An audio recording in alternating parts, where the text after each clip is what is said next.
முதன்முறையாக இந்தியா காங்கிரஸ் கட்சியை சாராத ஒரு பிரதமரை 1977 நடைபெற்ற 6வது மக்களவைத் தேர்தலில் கண்டது.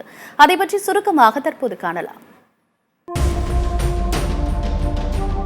1971ஆம் ஆண்டு நடந்த 5வது மக்களவைத் தேர்தலில் உத்தரப்பிரதேசத்தின் ரேபரேலி தொகுதியில் போட்டியிட்டு வெற்றி பெற்ற இந்திரா காந்திக்கு எதிராக ராஜ் நாராயணன் வழக்கு தொடர்ந்தார். அலகாபாத் உயர்நீதிமன்றத்தில் இந்திராவை எதிர்த்து போட்டியிட்டு தோல்வியை தழுவிய ராஜ் நாராயணன் தொடர்ந்த வழக்கும் அதன் தீர்ப்பும் இந்திய தேர்தல் வரலாற்றில் முக்கிய திருப்பமாக வர்ணிக்கப்படுகின்றது.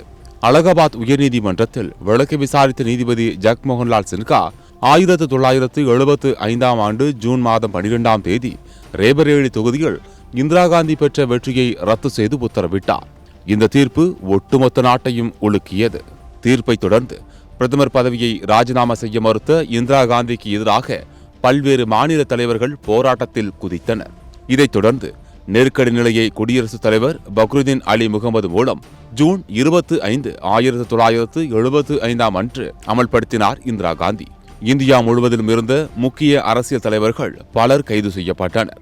ஊடகங்கள் கடுமையாக தணிக்கை செய்யப்பட்டன. சுமார் 2 ஆண்டு காலம் நீண்ட அவசர நிலைக்கு மத்தியில் 1977ஆம் ஆண்டு நடத்தப்பட்ட தேர்தல்தான் 6வது மக்களவைத் தேர்தல். இந்தியாவில் தொகுதி மறுசீரமைப்புக்கு பிறகு இருந்த அன்றைய 31 மாநிலங்கள் மற்றும் யூனியன் பிரதேசங்களைச் சேர்ந்த 542 மக்களவை பிரதிநிதிகளை தேர்ந்தெடுக்க இந்த தேர்தல் அவசர நிலை காலத்தில் நடைபெற்றது. இந்த தேர்தலில் 32.11 கோடி பேர் வாக்களிக்க தகுதி பெற்றிருந்தனர். 542 மக்களவை இடங்களுக்கு 34 கட்சிகளின் வேட்பாளர்கள், 1224 சுயேட்சைகள் உட்பட 2439 பேர் போட்டியிட்டனர். நாடு முழுவதும் 3,73,910 வாக்குப்பதிவு மையங்கள் அமைக்கப்பட்டன. 1977ஆம் ஆண்டு மார்ச் 16ஆம் தேதி முதல் 20ஆம் தேதி வரை 5 நாட்களில் தேர்தல் நடத்தி முடிக்கப்பட்டது. தேர்தலில் 60.49% வாக்குகள் பதிவாகின.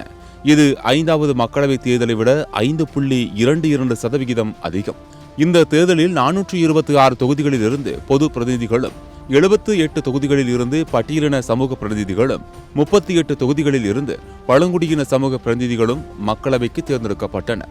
மேலும் இந்த மக்களவையில் 70 பெண் வேட்பாளர்கள் போட்டியிட்டனர்.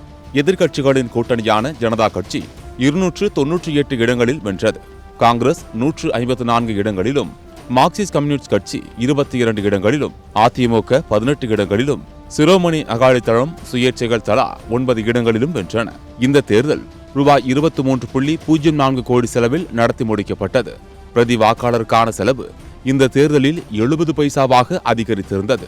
மொரார்ஜி தேசாய் தலைமையில் எதிர்க்கட்சிகள் இணைந்து உருவாக்கிய ஜனதா கட்சி இந்த தேர்தலில் வெற்றி பெற்று ஆட்சி அமைத்தது. நாட்டின் 4வது பிரதமராக மொரார்ஜி தேசாய் பதவியேற்றார். இந்தியாவில் காங்கிரஸ் அல்லாத முதல் பிரதமர் என்ற பெருமைக்கு சொந்தக்காரரானார் மொரார்ஜி தேசாய்.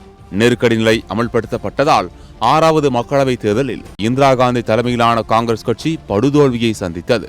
காங்கிரஸை சாராத பிரதமர் ஒருவர் இந்தியாவில் பொறுப்பேற்ற வரலாறும் அன்று தொடங்கியது.